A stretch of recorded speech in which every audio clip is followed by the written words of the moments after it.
नमस्कार, स्वागत है आपका जी बिजनेस में। मैं हूं दीपक डोभाल और आप देख रहे हैं आपकी खबर आपका फायदा। नए साल की शुरुआत में नौकरियों की बहार हो सकती है। जी हां, टीम लीड्स का सर्वे तो कम से कम यही कहता है। इसके मुताबिक देश की करीब 80% कंपनियां हायरिंग की तैयारी कर रही हैं। खासतौर से फ्रेशर्स के लिए ज्यादा मौके होंगे। ऐसे में आज हम इसी मुद्दे पर चर्चा करेंगे। जॉब्स पैदा होने की वजहों को समझेंगे। देखिए, कोई भी रिपोर्ट आती है ना, तो उसके पूरा एनालिसिस करना बहुत ज़रूरी है ताकि आप ये समझें कि ये किस बेसिस पे ये रिपोर्ट आई है। अगर ये कह रहे हैं कि अगले क्वार्टर्स में जॉब्स की बहार होगी या 80% कंपनीज हायरिंग की तैयारी कर रही हैं, तो उसके पीछे का ठोस आधार भी होना चाहिए। वही आधार आज हम अपने खास मेहमानों से तलाशने की कोशिश करेंगे ताकि एक परफेक्ट पिक्चर, एक परफेक्ट ओवरव्यू हमें मिले। पहले ये रिपोर्ट देखिए, लौट रहे हैं बहुत ही खास मेहमानों के साथ।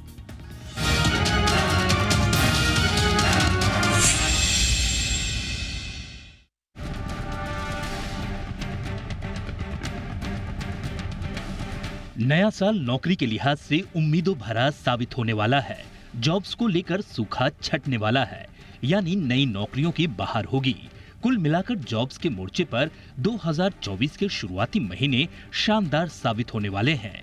दरअसल स्टाफिंग फर्म टीम लीज ने नौकरी को लेकर देश के 14 बड़े शहरों की 1820 कंपनियों का सर्वे किया है। सर्वे के नतीजे बेहद उत्साहजनक हैं। सर्वे के मुताबिक कारोबारी साल 2023-24 की दूसरी छमाही में 79% कंपनियों ने नई भर्ती के साथ अपने कर्मचारियों को बनाए रखने पर जोर दिया है। दरअसल जॉब्स के लिहाज से ये साल उथल पुथल वाला रहा। खासकर एजुटेक कंपनियों में छटनी का दौर रहा, तो आईटी सेक्टर में कुछ कंपनियों ने फ्रेशर्स को ऑन बोर्ड कराने में देरी की। लेकिन अब माहौल बदला है। खासकर सरकार ने रोजगार पैदा करने और उत्पादन बढ़ाने के लिए तमाम प्रोत्साहन वाली योजनाएं और नीतियां बनाई हैं। इसका असर अब दिखने लगा है। इसके चलते एफएमसीजी और कंज्यूमर ड्यूरेबल सेक्टर्स में सबसे ज्यादा नौकरी की डिमांड होगी। दरअसल ग्रामीण और छोटे शहरों से मांग बढ़ने के बाद कंपनियों पर उत्पादन बढ़ाने का ज्यादा दबाव है। वहीं देश भर में 5G नेटवर्क के आने के बाद टेलीकॉम सेक्टर में रोजगार के नए अवसर पैदा हो रहे हैं। सर्वे के मुताबिक मैन्युफैक्चरिंग, इंजीनियरिंग, इंफ्रास्ट्रक्चर और कंस्ट्रक्शन जैसे सेक्टर में सबसे ज्यादा हायरिंग का अनुमान है। वहीं हेल्थ केयर और फार्मा, पावर और एनर्जी सेक्टर में भी रोजगार के अवसर बढ़ने वाले हैं। खासकर बेंगलुरु, चेन्नई और मुंबई में नई भर्ती और वर्कफोर्स में विस्तार को लेकर ज्यादा उम्मीदें हैं। इसके साथ ही कोयम्बटूर, गुरुग्राम, कोच्चि, नागपुर, चंडीगढ़ और इंदौर जैसे 2 टियर शहरों में भी नौकरी के मौके बढ़ेंगे। नौकरी को लेकर टीम लीज के इस सर्वे के जो उत्साहजनक नतीजे सामने आए हैं, उसकी कुछ वाजिब वजहें भी हैं। अगर इंडस्ट्रियल प्रोडक्शन ग्रोथ यानी आईआईपी की बात करें तो अक्टूबर में ये 11.7% के साथ 16 महीने के हाई पर रहा, जबकि इसी दौरान पिछले साल ये आंकड़ा -4.1% पर था। वहीं अक्टूबर में मैन्युफैक्चरिंग ग्रोथ में भी शानदार ग्रोथ देखने को मिली है और इसमें 10.4% की तेजी रही, जबकि पिछले साल अक्टूबर में ये आंकड़ा -5.8% पर था। ऐसे में रोजगार को लेकर टीम लीज ने जो सर्वे किया है उसमें निश्चित तौर पर दम है। खासकर नौकरी के मोर्चे पर फ्रेशर्स के लिए नया साल शानदार साबित होने वाला है। ब्यूरो रिपोर्ट, जी मीडिया। बहुत ही खास मेहमान आज की चर्चा के लिए इस वक्त हमारे साथ जुड़ चुके हैं। आइए परिचय सबसे पहले करा दें आपका बाला सुब्रमण्यम ए से, जो कि वीपी एंड बिजनेस हेड है टीम लीज के। बहुत बहुत स्वागत है बाला सुब्रमण्यम आपका हमारे शो पर। और हमारे साथ हैं Kartik Sreedharan, founder and CEO हैं फ्लेक्सिबल के। बहुत बहुत स्वागत है कार्तिक आपका भी हमारे शो पर। बाला सुब्रमण्यम, सबसे पहले तो यही हमारी क्यूरोसिटी है कि ये आपने बड़े शानदार नंबर दिए हैं। कंपनियां तो तैयार हैं हायरिंग के लिए, लेकिन इसका आधार क्या बन रहा है, बेस क्या बन रहा है, जिसकी वजह से ये लोग इतने बुलिश हैं हायरिंग को लेकर? नमस्ते। अक्टूबर 2023 से मार्च 2024 के बीच भारत के रोजगार में बढ़ोतरी देखने को मिलेगी, जिसमें 79% एम्प्लॉयर्स ने यह दर्शाया है कि वे अपने वर्कफोर्स को बनाए रखेंगे या बढ़ाएंगे। ये टीम लीज द्वारा रिलीज किए गए रोजगार की दृष्टि report, what we call as employment report में बताया है। ये रिपोर्ट जुलाई से सितंबर के बीच 14 शहरों में 1820 कंपनी से लिए गए डेटा पर आधारित है, जिसमें 22 इंडस्ट्रीज जैसे कि BFSI, FMCG, manufacturing, industrial, automobiles, electric vehicles etcetera, 22 industries में आने वाले रोजगार के ट्रेंड्स का विचार किया गया है। इस रिपोर्ट के अनुसार Q3 में रूरल और सेमी अर्बन क्षेत्रों में धीरे डिमांड के बाद Q4 में कंज्यूमर और रिटेल कंपनीज पुनरुद्धार देखेगी। ऑल राइट, तो ये हैं वो आधार जिन पर ये कंपनीज जो हैं कह रही हैं कि हम अगले क्वार्टर में अच्छी हायरिंग करेंगे। कार्तिक, आप लोगों को लग रहा है ख़ास तौर से क्योंकि हायरिंग को लेकर एक ऐसा सेंटिमेंट ख़ास तौर से बीते कुछ क्वार्टर्स में हमने देखा कि फ्रेशर्स को लेकर हायरिंग में उतना ज़्यादा उत्साह नहीं दिखाया जा रहा था। अब ये उम्मीद की किरण लेकर आ रही, तो लग रहा है कि नया साल फ्रेशर्स के लिए कम से कम शानदार रहने वाला है। लेकिन ये जो आधार गिनाए हैं अभी सुब्रमण्यम ने, ये आपको नजर आ रहे हैं? कैसे है दीपक जी कि हमारा जो एक्सपोजर है पर्टिकुलरली सॉफ्टवेयर इंजीनियरिंग में है एंड स्पेसिफिकली स्टार्टअप्स और स्मॉल बिजनेसेस में है। तो ये सेम आधार हम ये नहीं कह सकते कि इतने ही स्पीड में हमें दिखाई दे रहा है स्टार्टअप्स और स्मॉल बिजनेसेस में और स्पेसिफिकली इंजीनियरिंग में वर्सेस 2021 जब बहुत ही ज्यादा हायरिंग हो रहा था और सब ज्यादा ही हायरिंग कर रहे थे। इस साल थोड़ा हायरिंग कम ही हुआ है, पर अभी भी कंपनीज थोड़ा देखभाल करके ही अपनी हायरिंग कर रहे हैं। रही बात फ्रेशर्स की, उनके लिए भी अपॉर्चुनिटीज तो है, सीनियर्स लोग के लिए भी अपॉर्चुनिटी है, बट जो कंपनियां अभी हायर कर रहे हैं उनका फोकस है कि अभी मार्केट में टैलेंट काफी है, उनको हम रियलिस्टिक सैलरीज में रिक्रूट कर सकते हैं, तो थोड़ा टाइम लेके रिक्रूट करें क्योंकि कंपटीशन कम है मार्केट में। तो हमें तो वही देखने मिल रहा है, एकदम सडन अपस्विंग तो हमें नहीं नजर आ रहा है कि Q1 में आएगा, but at the same time हमें ये भी दिख रहा है कि कंपनीज जिनको हायर करने का, जिनके पास पैसा है, वो डेफिनेटली हायर कर रहे हैं और अच्छी टीम बिल्ड करने की कोशिश कर रहे हैं। ऑल राइट, तो थोड़ा सा आप कह रहे हैं कि इतनी तेज नहीं होंगी हायरिंग, लेकिन थोड़ा रुक कर अपना पूरा आकलन करके हायरिंग के पैटर्न को थोड़ा सा एनालाइज किया जा सकता है। इस वक्त हमारे साथ एक और ख़ास मेहमान जुड़ चुके हैं, पिरूज खंबाटा सर जुड़ चुके हैं, चेयरमैन कमेटी अफर्मेटिव CII से। बहुत बहुत स्वागत है खंबाटा सर आपका। सर, आप को क्या नज़र आ रहा है CII में, आप लोगों की क्या बात चल रही है हायरिंग को लेकर, क्या पर्सपेक्टिव है इंडस्ट्री का? क्या वो जो मोमेंटम बनना चाहिए था, मूड माहौल बनना चाहिए था? शेयर मार्केट्स में तो सर सब कुछ शानदार दिखाई दे रहा है हमें, लेकिन ये रिफ्लेक्ट होगा सर हायरिंग्स में या नहीं? नहीं, पहले शेयर मार्केट जितना तो इफेक्ट नहीं होगा, क्योंकि शेयर मार्केट जो हिसाब से बढ़ रहा है, मैं तो I would be very happy hiring भी वो हिसाब से बढ़ जाए और मेरा ग्रोथ भी वो हिसाब से बढ़ जाए। तो ये दोनों को थोड़ा सेपरेट रखते हैं, शेयर मार्केट और हायरिंग को। अभी रही हायरिंग की बात, आई थिंक जो ओवरऑल इंडस्ट्री का कॉन्फिडेंस है, अगर कोई भी सर्वे में देखूँ, कभी हम प्राइवेट करते हैं, कभी पब्लिक होता है, कभी इंटरनल ग्रुप में भी सर्वे कर लेते हैं, तो पूरा private sector is more bullish than even the pre covid days. ये प्री कोविड एक नॉर्म हो गया है। तो आज हर आदमी, हर प्राइवेट सेक्टर पैसा लगा रहा है, इन्वेस्टमेंट बढ़ रहा है, बैंकों से भी सपोर्ट मिल रहा है, मार्केट से तो आपने बोला सपोर्ट मिल रहा है, फॉरेन FII से सपोर्ट मिल रहा है, FDI आ रहा है। तो ओवरऑल ये सब पैसा आएगा तो ऑटोमेटिक जॉब तो लगना ही है। तो आई डेफिनेटली सी ये पॉजिटिव कि डेफिनेटली जॉब ग्रोथ बढ़ेगा। और अभी हमको क्या टाइप का जॉब ग्रोथ बढ़ाना है वो भी एक बड़ा इंपॉर्टेंट है, क्योंकि एक बाजू ये AI का जो पूरा फिनोमिनन हो रहा है, तो आपको वो भी ध्यान में देना पड़ेगा कि कहीं तो जॉब कम भी होंगे। तो आज जैसे कि आज कंपनियां ज़्यादा AI और टेक्नोलॉजी अडॉप्ट कर रही है, तो वहाँ जॉब कम हो रहे हैं। और मेरा मानना है जो रियल जॉब ग्रोथ होना चाहिए वो है मैन्युफैक्चरिंग में और रूरल सेक्टर में और जो छोटे टाउन है उसमें होना चाहिए। तो ये कॉन्सेप्ट पे जॉब हायरिंग है, कॉन्सेप्ट पे ज़्यादा डिमांड है, इस पे पूरा फोकस होना चाहिए। और मैं हमेशा इसीलिए मानता हूँ कि जो गवर्नमेंट की स्कीमें हैं, गवर्नमेंट की जो पॉलिसीज़ है, they should also encourage more manufacturing growth. अगर 1 करोड़ कोई IT इंडस्ट्री में लगता है तो हार्डली 1 जॉब भी क्रिएट होता है, 1 भी नहीं होता है, मैं तो कहता हूँ। पर अगर फूड प्रोसेसिंग के सेक्टर में 1 करोड़ लगता है तो कम से कम 3 से 4 जॉब क्रिएट हो सकते हैं मिनिमम, ज़्यादा।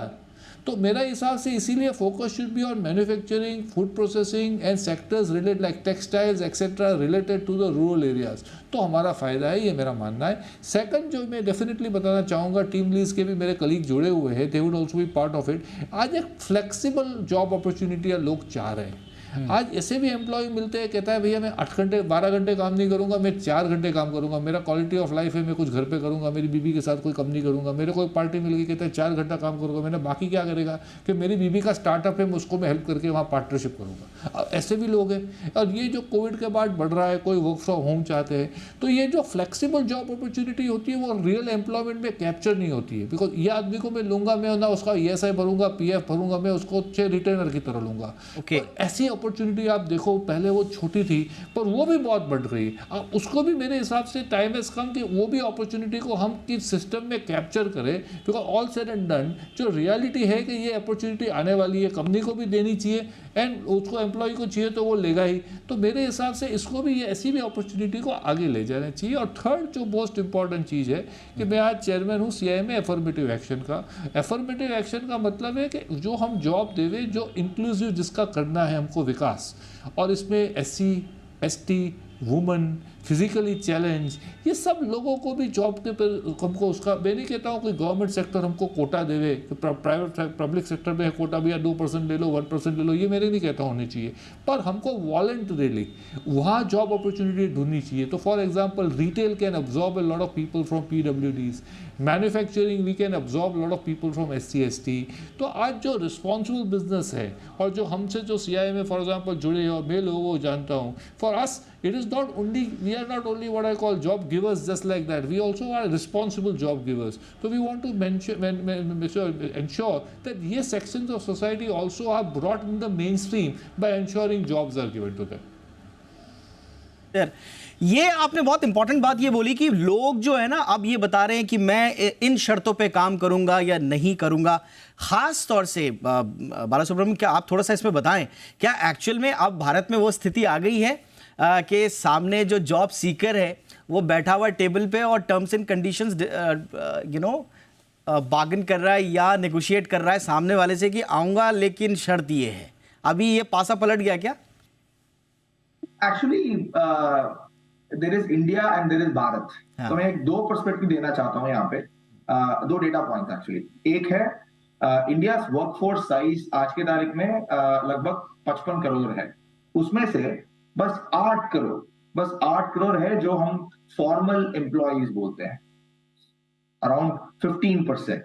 ये 8 करोड़ में अब जैसे कि flexi staff, contract staff, even gig workers जो ऑर्गेनाइज इंडस्ट्री में काम करते हैं and permanent employees like us, तो सब मिला के बस 8 करोड़ है। ये जो फिनोमिनन आप कह रहे हैं वो बस ये 8 करोड़ एम्प्लॉइज के बीच में हो रहा है, वो भी पूरा का पूरा 8 करोड़ में तो नहीं है, वो 8 करोड़ में भी टॉप 1% के बीच हो रहा है, लेकिन उसमें डिस्प्रोपोर्शनेट मीडिया कवरेज भी हो रही है। That's one point. और सेकंड पॉइंट ये भी है कि एट लार्ज एक पर्सपेक्टिव भी है कि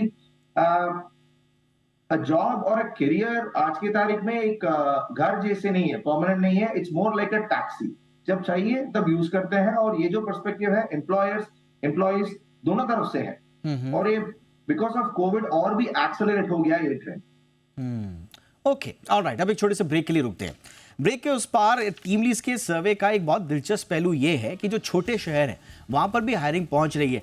हमने देखा था कि कोविड के जस्ट बाद इस तरह की लगातार हमें रिपोर्ट्स मिल रही थी कि छोटे शहरों में हायरिंग जाएगी। इनफैक्ट जो बड़ी जो IT कंपनीज हैं वो भी अपना टैलेंट जो है, वो जो स्किल्स हैं वो छोटे शहरों में ढूंढ रही थी और उनको बहुत सारे पर्क, सैलरीज और फ्लेक्सिबिलिटी दे रही थी। अब लेकिन क्या है स्थिति इस वक्त, क्या है? क्योंकि कहा यह भी जा रहा है कि छोटे शहरों से लोग बड़े शहरों की तरफ रुख कर रहे हैं ताकि उनको ज़्यादा स्टेबल जॉब मिल सके। तो दूसरा पर्सपेक्टिव ये भी है कि लोग अब ज़्यादा नहीं जा रहे, जैसा पिरूज सर भी कह रहे थे कि अब वाइफ का स्टार्टअप है उसको भी सपोर्ट करना है, अपना भी स्टार्टअप है उसको भी सपोर्ट करना है, और हाथ हाथ अगर मेरे स्किल से जुड़ा हुआ काम मुझे फ्लेक्सिबल वर्किंग आवर्स, टाइमिंग्स और कंडीशंस में मिल जाए तो मैं वो करने को भी तैयार हूँ। तो एक्चुअल में इंडिया में चल क्या रहा है छोटे शहरों में, करेंगे इस पर बात एक छोटे से ब्रेक के बाद।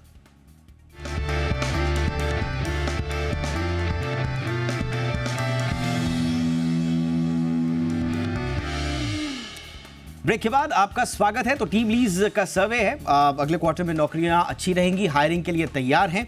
मूड माहौल भी इसी तरह का कुछ दिख रहा है। रिजल्ट्स अगर आप देखें कंपनीज के अच्छे रहे हैं, आप मूड बाजार के हिसाब से एक थोड़ा सा अंदाज़ा आप लगा रहे होंगे। दूसरा जो फर्स्ट हाफ में जो बात आई है, इन्वेस्टमेंट्स आने शुरू हो चुके हैं, लोगों को प्रोजेक्ट्स मिलने शुरू हो चुके हैं, लोग आगे बढ़ना चाहते हैं।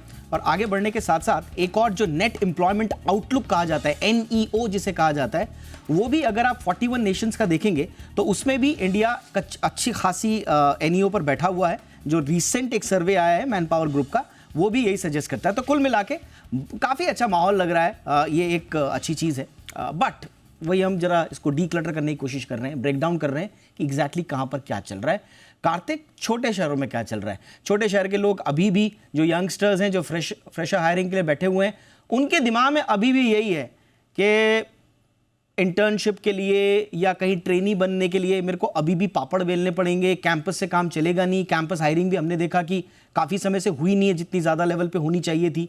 तो उसको यही लग रहा है कि बोरिया बिस्तरा उठाना है, रिश्तेदार का फ़ोन नंबर नोट करके रखना है, दिल्ली मुंबई वाले, और वहाँ चल जाके धमक जाना है। जी, थोड़ा माहौल तो ऐसा है कि बड़े शहरों में बेटर जॉब्स हैं अभी भी। तो हम देख रहे हैं कि काफ़ी छोटे शहरों से लोग बैंगलोर आते हैं, दिल्ली आते हैं, गुड़गांव चले जाते हैं, मुंबई भी आते हैं। तो वो तो है, एंड उसके लिए अपॉर्चुनिटीज़ भी वहाँ पर बेटर तो है फॉर श्योर। जो जैसे कोविड के टाइम पे बहुत सारे रिमोट जॉब शुरू हो गए थे, तो उस किस्म का अभी उतने लेवल का रिमोट जॉब्स नहीं है। काफ़ी सारे कंपनीज बुला रहे हैं एम्प्लॉयज़ को वापस अपने ऑफिसेज में। तो जितना रिमोट जॉब्स का तभी अवेलेबिलिटी था, अभी है नहीं। बट फिर भी काफी सारी कंपनीज अभी भी अपना जो एज है मार्केट में कंपटीशन के हिसाब से, उसमें रिमोट ऑफर कर रहे हैं। बट अभी कैसा है कि since number of remote jobs decrease हो चुके हैं, तो वो जॉब्स जो है, जो रिमोट है, वो सिर्फ बेस्ट कैंडिडेट्स को मिलेंगे, सबको नहीं मिल पाएगा वो। तो लाइक अर्लियर, जहां पर अभी कोविड के टाइम पे सब फोर्स थे कि रिमोट जॉब तो मिल ही जाएगा, छोटे शहरों में भी रहो, बड़े शहरों में रहो, सब रिमोट काम कर रहे हैं। वो सेम चीज नहीं है। बड़े शहरों में बेटर जॉब्स है, बट अभी भी एक्सेस तो है रिमोट वर्किंग जॉब्स की, बट वो सिर्फ टॉप टैलेंट के लिए है। ऑलराइट, जो टॉप टैलेंट के लिए है उनके लिए रिमोट वर्किंग का अभी ऑप्शन है। पिरूज सर, अभी हमने मैन्युफैक्चरिंग के नंबर भी देखे, कल ही आए हैं, बड़े शानदार आए हैं। बाकी सब जगह तो हमें लगता है कि इतनी ज़्यादा परेशानी नहीं होती है जॉब्स को लेकर, लेकिन मैन्युफैक्चरिंग सेक्टर एक ऐसा होता है जहाँ पर एम्प्लॉई आता है बिल्कुल रिटायर होने के लिए, अगर आप कहें। बाकी जगह वो घूमते फिरते रहता है, अब सर्विस में भी जाएगा तो आज इस कंपनी, कल उस कंपनी, यहाँ वहाँ। मैन्युफैक्चरिंग में हम देखते हैं कि एक फैक्ट्री से एक आदमी जुड़ गया, कई बार ऐसा भी होता है कि वो पीढ़ियों से उस फैक्ट्री या उस कारखाने या उस कंपनी के साथ जुड़ा हुआ है, ज़्यादा वहाँ से जल्दी जाने की इधर उधर कोशिश नहीं होती है। इसलिए लाइवलीहुड के लिए जो छोटे शहरों का है, वहाँ पर मैन्युफैक्चरिंग के जॉब्स को बड़ा ही इंपॉर्टेंट माना जाता है। सर, आपकी नज़र में अभी मैन्युफैक्चरिंग में उतना हम तेज़ी से विकास अभी नहीं कर रहे, कोशिश हमारी जारी है, लेकिन वहाँ पर जॉब्स को लेकर आपका एनालिसिस इस मोमेंट पे क्या रहेगा सर? आप वही तो मैंने बात छेड़ी थी कि जो रियल रिक्वायरमेंट आज है वो है रूरल जॉब्स की, छोटे टाउन में जॉब की। और उसके लिए जो मेरा अभी मानना है, जो गवर्नमेंट की policies are there, they should support more investment into these areas. अब मैं एक फॉर एग्जांपल पॉलिसी की बात करूँ, FDI है, हमने FDI काफ़ी सेक्टरों में ओपन किया हुआ है। अब जो FDI हम ओपन करते हैं, तब हमको फॉर एग्जांपल रिटेल में हमने FDI ओपन किया है, तो एक क्लॉज होना चाहिए कि at least 30-40% of that FDI should have gone to the rural and the small towns. Let the money come equally.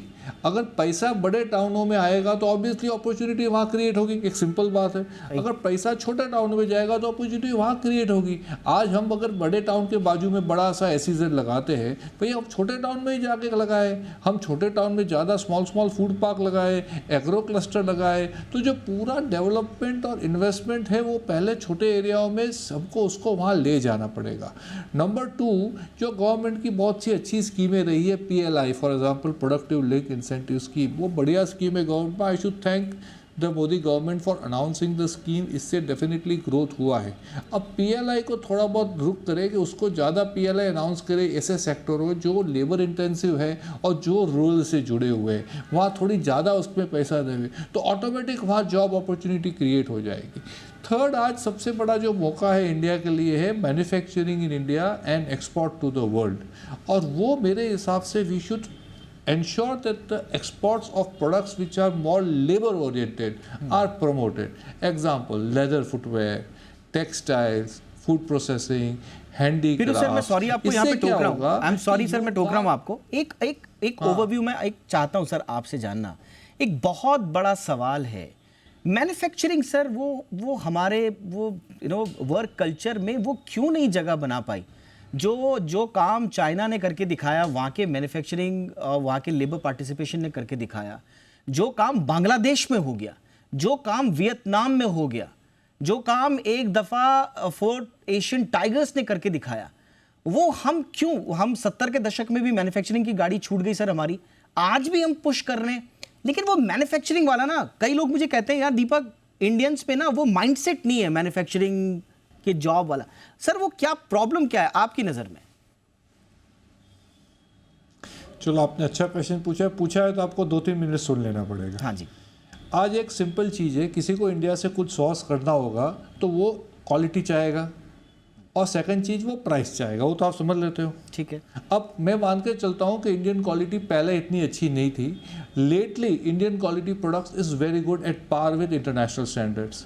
अब जो मेन चैलेंज है कि कोई हमारे प्राइस के इक्वेशन में, हम बहुत से प्रोडक्ट में हैं वो हमारा सेटिंग नहीं होता है। आज हमें भी एक्सपोर्ट में हूँ, आज की तारीख में मेरे से 20% डिस्काउंट पे माल अगर इंडोनेशिया में भी बन सकता है, तुर्की में भी बन सकता है, तो मैं कैसे सर्वाइव होऊंगा? ऑटोमेटिकली मेरे को ऑर्डर नहीं मिलेंगे। अब आप बोलोगे उसमें पिरू जी तेरा काम, इसमें गवर्नमेंट कहाँ बीच में आई? अब एक सिंपल चीज़ है, हमने जो फ्यूल है उसको जीएसटी सिस्टम में नहीं लाए। अब सोचो, आज एवरेज एक्सपोर्ट के कोई भी काम में कॉस्टिंग में 10 to 15% फ्यूल लगता है। बहुत सी इंडस्ट्री में, फूड की बात करो, कहीं किसी में कम हो सकता है। अब फ्यूल का 50% जो ट्रांसपोर्ट लगता है, ट्रांसपोर्ट का 50% कॉस्ट फ्यूल है, और वो फ्यूल पे 40% टैक्स है, तो वो तो मेरे को क्रेडिट मिल ही नहीं रहा है, वो तो मेरा वेस्ट हो रहा है। So ultimately export should be tax free.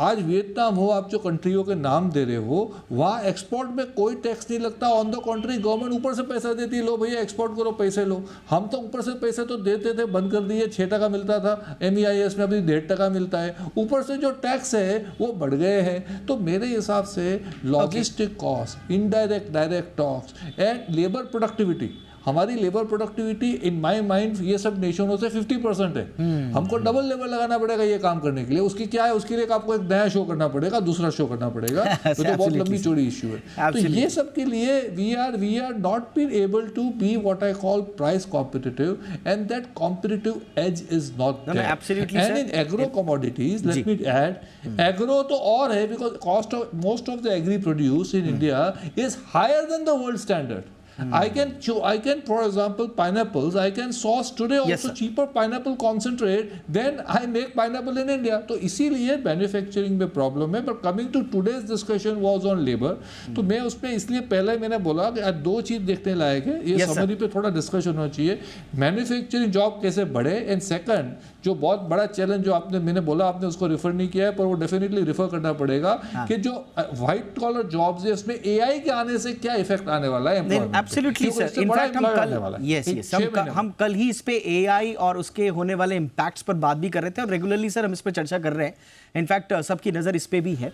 But Balasubrahmanyam, अब आखिरी सवाल मेरा आपसे यही, तैयार तो हैं कंपनीज, जो यंगस्टर्स, जो जॉब सीकर्स हमारे शो देख रहे हैं, उनको क्या तैयारी करनी है? कौन से फील्ड वाले तैयारी करके रखें, कौन से फील्ड वाले अभी थोड़ा सा रुकें और स्किल अप करें और फिर उतरे मार्केट में? कोविड-19 के बाद भारत में सबसे अधिक रोजगार विस्तार की उम्मीद हेल्थ केयर और फार्मास्यूटिकल इंडस्ट्रीज में ही है, जबकि इलेक्ट्रिक व्हीकल्स और इंफ्रास्ट्रक्चर क्षेत्र में भी रोजगार में बढ़ोतरी को मिलेगी. ईवी और इंफ्रा इज 88% और health care and pharmaceuticals is 87% from intent to hire standpoint. Specifically, IT services and some startups which are little bit stressed. And BFSI में आप देखेंगे तो outlook overall positive है, but banks, NBFCs, fintechs ने अपनी riskier credits के लिए RBI के द्वारा बताई गई lending norms के चलते सावधानी भरे कदम उठाएंगे. So these are some sectors which will be a little slow. Apart from that, consumer retail में भी डिमांड अभी Q3 में थोड़ा कम है, इट्स म्यूटेड क्योंकि दिवाली सीजन सेल थोड़ा मिक्स था, लेकिन Q4 में धीरे धीरे से डिमांड बढ़ेगा। Overall coming back to the previous point as well, देखिए agricultural production versus industrial production में बहुत फर्क है। एग्रीकल्चरल प्रोडक्शन में इंडिया में सबसे बड़ा प्रॉब्लम ये है कि पर एकड़ आउटपुट बहुत कम है, I completely agree.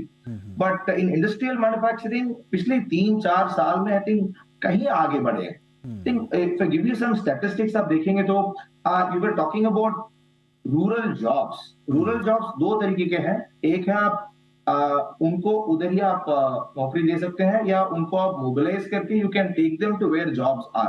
For example Uttar Pradesh का आप जीडीपी देखेंगे तो 80,000 के आसपास है जीडीपी पर कैपिटा, वेयरएज इन तमिलनाडु 2,80,000 के आसपास है, क्योंकि उधर डिमांड ज्यादा है, प्रोडक्टिविटी ज्यादा है। लेकिन उत्तर प्रदेश, बिहार जैसे स्टेट्स में फॉर एग्जांपल लेबर की कोई कमी नहीं है, we have more labour. So TeamLease as a company for example हम भी मोबिलाइज किए हैं कई सारे लोग को from north to south for example, put them in manufacturing jobs. क्योंकि इधर because of schemes like production linked incentives, just the top 3 industries आप देखेंगे तो जैसे कि आपका automobiles, textiles and electronics, just the top 3 industries, इनको 1 लाख करोड़ रुपए का बेनिफिट मिला है PLI में। And because of that we are talking about price competitiveness. iPhone 15 made in India is cheaper than iPhone 14. And nearly 50% of exports, of electronic smartphone exports from India are iPhones right now. That's just one example. जी आपने बहुत अच्छे insights दिए हैं। In fact मैं तो चाह रहा था, जैसा पीरू सर भी कह रहे थे, कि एक और शो हमें करना पड़ेगा, और मैं वादा करता हूं कि इस पे हम इस शो को आगे लगातार बढ़ाते रहेंगे, क्योंकि बहुत सारी लेयर्स हैं जॉब्स को लेकर, बहुत ज़्यादा बातें होती नहीं हैं थैंक्स टू टीमलीज और उन जैसी कंपनीज जो इस तरह के सर्विस लेकर आती हैं, तो हमें कम से कम रुक कर जॉब्स का सिनारियो पता चलता है, उस पर डिस्कशन करने का मौका मिलता है। Thank you so much, we will continue that, but आज के लिए इतना ही। बाला सुब्रमण्यम में thank you so much, Karthik Sridharan thank you so much, Firoz Khambata sir बहुत बहुत शुक्रिया वक्त निकालने के लिए। आपकी खबर आपका फायदा में इतना ही, इजाजत दीजिए, नमस्कार।